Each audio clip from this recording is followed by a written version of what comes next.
বাজার থেকে নদীর অনেক বড় একটা আইড় মাছ নিয়ে আসছিল আমার হাজব্যান্ড। তো দুঃখের বিষয় মাছটা কেটে আনা হয়েছে, আপনাদেরকে আস্ত দেখাতে পারলাম না।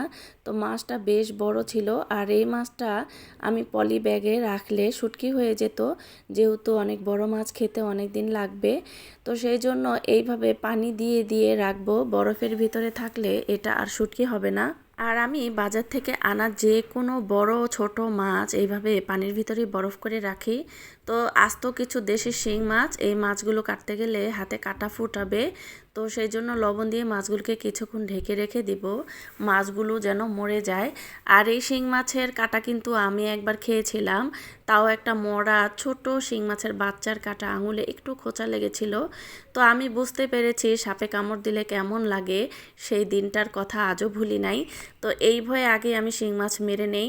তো শিং মাছ পরিষ্কার করার জন্য ছাদে চলে এসেছি পেঁপে পাতার জন্য। আমি 3টা পেঁপের যে নষ্ট হয়ে যাওয়া বাড়তি পাতা সেগুলো নিয়ে নিলাম। তো এই পেঁপে পাতা দিয়ে আমি আরও 2-1 বার শিং মাছ পরিষ্কার করেছি। পাতাগুলোকে আমি একটু ব্লেন্ডারে ব্লেন্ড করে নিব। তো গ্রামের অনেক চাচিদের দেখি ব্লেন্ডও করে না, আস্ত পাতাই শিং মাছের সাথে ঘষতে ঘষতে পাতার রস বের হয়ে যায়, আর ওইদিকে শিং মাছটাও সাদা হয়ে যায়। তা আমি একটু ব্লেন্ডারে ব্লেন্ড করে শিং মাছগুলোর ভেতরে দিয়ে এভাবে 10 মিনিটের মতো রেস্টে রেখে দিয়েছি। তো এখন একটু কষলাবো। শিং মাছ কিন্তু পরিষ্কার করা অত সহজ না, পেঁপে পাতা দিয়ে করেন আর চোত্রা পাতা দিয়ে করেন আর পাটায় ঘষেন, যাই করেন না কেন একটু সময় লাগে।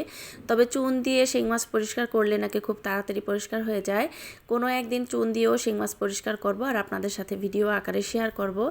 তো আর একটুখানি রেস্টে রেখে দিয়ে এখন আমি একটা চালনিতে ঢেলে নিচ্ছি। চালনিতে ঢেলে নিয়ে একটুখানি ঘষলে, চালনিটা যেহেতু ধারালো, তাহলে একটু তাড়াতাড়ি করে হয়তো মাছটা পরিষ্কার হয়ে যাবে। তো বেশ কিছুক্ষণ আমি এইভাবে ঘষতে ঘষতে মানে পরিষ্কার করতে হয়েছে, অনেকক্ষণ ধরে আমি ঘষেছি। তো একটু একটু কিন্তু পরিষ্কার হয়ে যাচ্ছে, একটু সময় লাগলেও অন্য প্রক্রিয়ার থেকে এইভাবে কিন্তু একটু তাড়াতাড়ি হয়। তো ঘষতে ঘষতে কিন্তু শিং মাছগুলো সাদা হয়ে গেছে। তো আমার কিন্তু 5 মিনিটের মতো সময় লেগেছে, আমি 5 মিনিট ধরে অনবরত এইভাবে ঘষেই গিয়েছি। তো পরিষ্কার যেহেতু হয়ে গিয়েছে, এখন আমি সিঙ্কে ঢেলে খুব ভালো করে এইভাবে ধুয়ে নেব। আর পেঁপে পাতা দিয়ে শিং মাছ পরিষ্কার করলে কিন্তু শিং মাছগুলো সবুজ হয়ে যায়, আর সেই সবুজ সবুজ ভাবটা যদি ভালো করে ধুয়ে পরিষ্কার করে না নিয়ে রান্না করি তাহলে কিন্তু তিতা তিতা লাগে, পেঁপে পাতা কিন্তু প্রচুর তিতা। তো এটাকে এখন সবুজটা ছাড়ানোর জন্য আমি একটা কড়াইয়ে ঢেলে একটু লবণ মেখে তারপর আবার কষলে ধুয়ে নেব।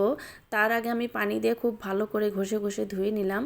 তো শিং মাছটা যেহেতু লবণ দিয়ে ধোয়া হয় নাই, সেজন্য ফাইনালি একটা ধোয়া দিব লবণ দিয়ে, আর সেই সাথে লবণ দিয়ে ধোয়ার কারণে সবুজ সবুজ ভাবটাও কমে গিয়েছে। তো এই যে শিং মাছগুলো কিন্তু খুব পরিষ্কার হয়ে গিয়েছে।